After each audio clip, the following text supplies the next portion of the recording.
everybody, this is Zach from Board with Friends again, and today we are gonna build another model kit. Last time we did a Let's Build, we looked at the Optimus Prime model kit from Flame Toys, and I just got in the mail the IDW version of the Optimus Prime kit. I didn't really like the attack mode for Optimus himself, but it looked pretty cool for Nemesis Prime. I was a sucker for those RID Scourge colors from way back in 2000, 2001, whatever it was. I don't remember. But this version, I really like the design of the IDW Optimus Prime. So I picked up this kit. I don't know if you can see the whole thing. Beautiful artwork on this box here. It's almost worth it as a print itself, like if you could get this artwork for it. We got Optimus Prime model kit, IDW version on the side, a nice out of focus, there we go, of the close-up of Optimus Prime's head. Again, gorgeous artwork there. I love the detailing on it. And more information on the side and on the back. What do we got here? Like, you can already tell, like, this is going to be a really posable kit. I can get some nice shots with this, using some model stands and stuff. I could have him up in the air, maybe do that awesome movie pose of him jumping and shooting. Really cool stuff. Let's see here. Let's pop this open and see how many runners we got to work with. There we go. Oh man, look at all this plastic. Got some good colors on there. I have to say, after my first experience with the Flame Toys, I did like the Nemesis Prime kit a lot. I mean, I would say it's just below Gundam quality, but still very, very, very, very good. So I'm looking forward to seeing more of these. I'm thinking about getting the Starscream kit next, because they announced more of the Seekers for it. I don't know if I'll get Starscream, maybe I'll get Thundercracker, because I always like his colors better. Good stuff. Lots and lots of runners. And we'll take a look at the instruction booklet here. Ooh, stickers, yay. I don't usually paint my kits. I do paint miniatures occasionally, but I'm kind of lazy. I like doing, maybe I'll use like a Gundam marker on them to highlight some stuff. Didn't really have to do that with the Nemesis Prime kit because it was all black, so putting the Gundam marker on there did not do much for me. Wow, my camera likes to out of focus this shiny stuff. Yeah, so there's all the stickers you get. And then we get our lovely, lovely instruction booklet here. Good stuff. These products are officially licensed by Hasbro, of course, so they're not knockoffs. They're the real deal. And I will say, over Gundam kits, I kind of dig these instructions more because they do full color. Some Gundam kits I've opened up have color, some don't. But so far, the Flame Toys kits, the instructions have been very good. But yeah.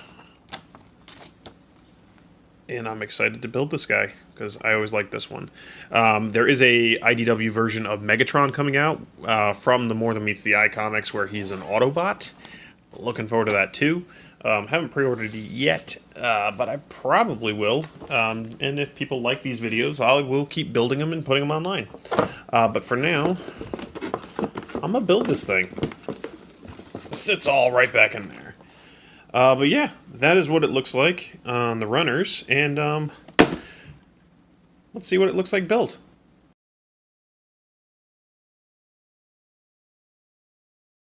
All right. Now we have the IDW Optimus Prime kit all snipped out and assembled, snapped together.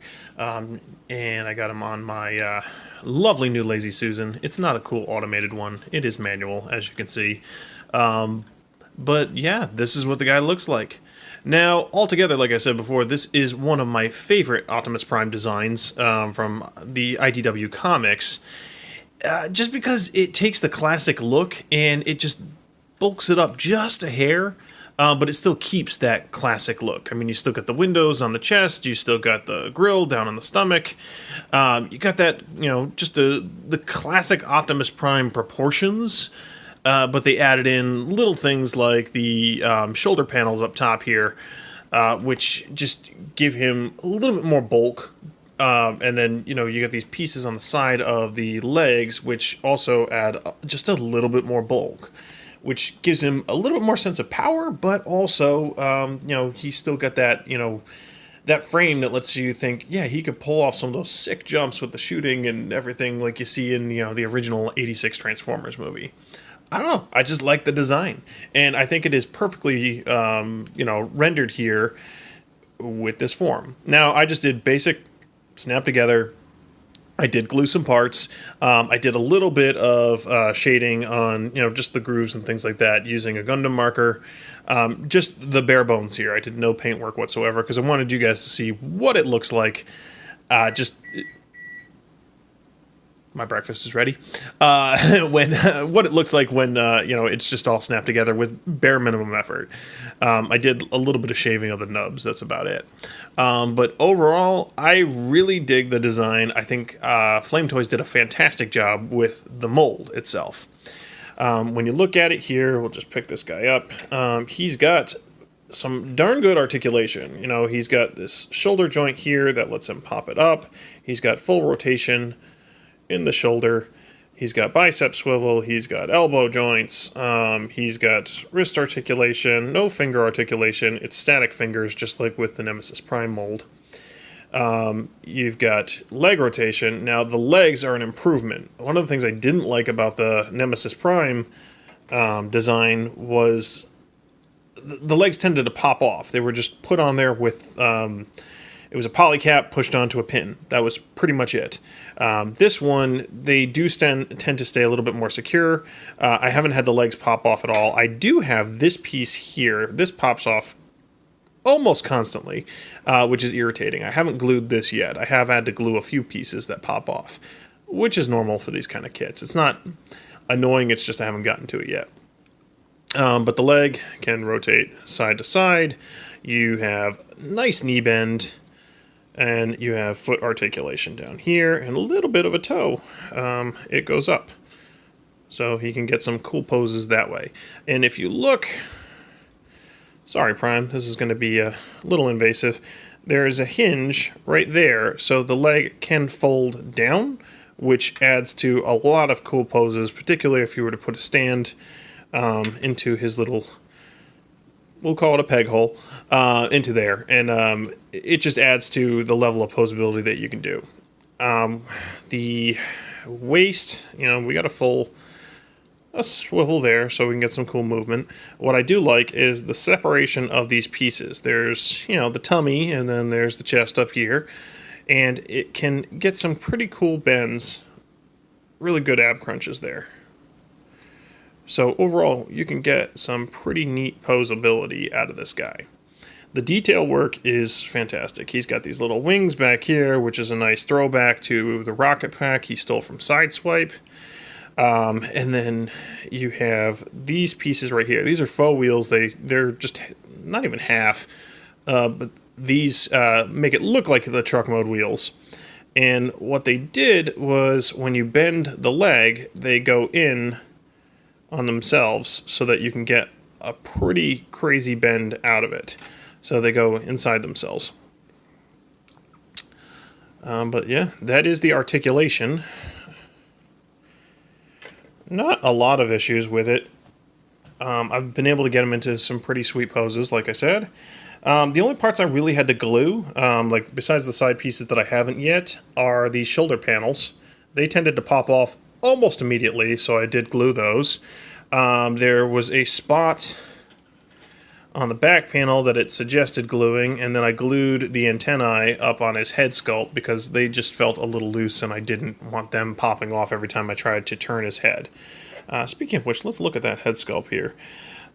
Some people like their Optimus Primes to be a little bit more blocky in the head sculpt. I like the high antenna look. I think that's pretty cool and makes it look just a hint more anime-like. But that is how much articulation you get out of this guy.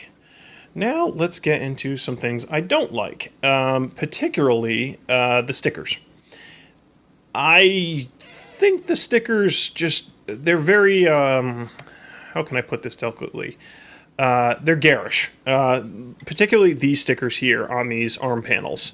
They are huge. They look fake. They look like stickers, and I feel like it could have been done differently.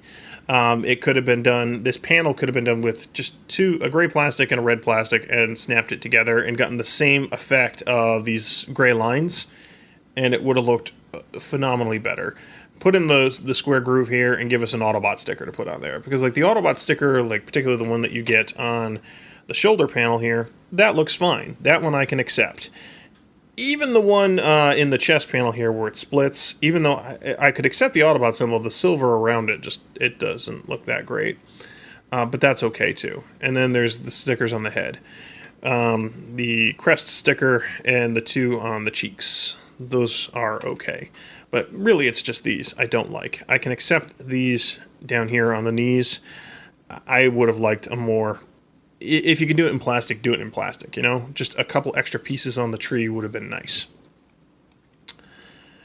But yeah, this is overall a very nice piece. I might just take off the stickers and try to paint it, because there is some molding detail on these arm panels, but other than that, they're fine. The other complaint I would have is the hands themselves. Not that they don't move, I've accepted that, that's fine. And this might be just my version. Other people who get this might not have this problem, but normally the way these hands work, you would pop them off and change them out. It comes with fists, it comes with the open hands, and then it comes with the hands for grabbing the gun. And when you pop these off, the gasket that's inside here, the little poly cap that goes in there, it tends to come with the hand instead of staying inside the arm itself, which is irritating, because then you have to get little pliers and peel it off the hand, because you only get one of those. You can't put them on all the hands. So there's that. Trying to find a cool pose for him for the camera. But other than that, I do really like this mold. It was very fun to build. It has a little bit more weight to it than the Nemesis Prime one, so it feels like better quality. To associate it that way. I liked it. It looks great, especially once you panel line just the little bits that need it. It looks phenomenal. If I were to put it here next to, I'll grab Nemesis Prime, it's about the same size. I will say Nemesis Prime came with more accessories. I feel like this could have come with at least his axe or a matrix of leadership or something, which would have been a fun thing to have him hold and hold up or something. I don't remember if this design he still had the matrix in the comics, but who cares? It's Optimus Prime. Give him a matrix of leadership. But when you look at these two together, it's a nice juxtaposition. Again, the reason I liked this version for Nemesis Prime was because of that twisted look. It doesn't look like it should be able to transform. It's got a very stylized look to it, so that twisted appeal looks for Nemesis Prime. This, for Optimus Prime, it's got that classic, you know, boxy hero design. I'm running out of adjectives at this point. I like it a lot, though, and the two look phenomenal together on a shelf. I'm looking forward to getting the Megatron figure, because I think that's going to look really cool next to this Optimus as well. But yeah, overall, I do recommend it. It was a fun build. I think it's worth the price. The little things that I had issues with, you can choose not to put on these stickers or not. That's up to you. The build quality issues with the hands, I can get over it, just because I'm not going to change out his hands that often. I don't feel like it's going to become an issue for me. People who like to take these off the shelf and pose them over and over again and change out the hands, that might be an issue for them. But other than that, it is a very good kit. Worth the price if you like Optimus Primes, and particularly the IDW version. And yeah. So thanks for Flame Toys for making these things, and I hope they make more. I know they have a few more on the horizon that I'm interested in. And if you like this videos, do like the cool kids do. Like, comment, subscribe. Let me know if you want to see any other model kits built. Reviews of Gundam kits. I build plenty of those. I just haven't put any up on the channel. Other than that, thanks for watching.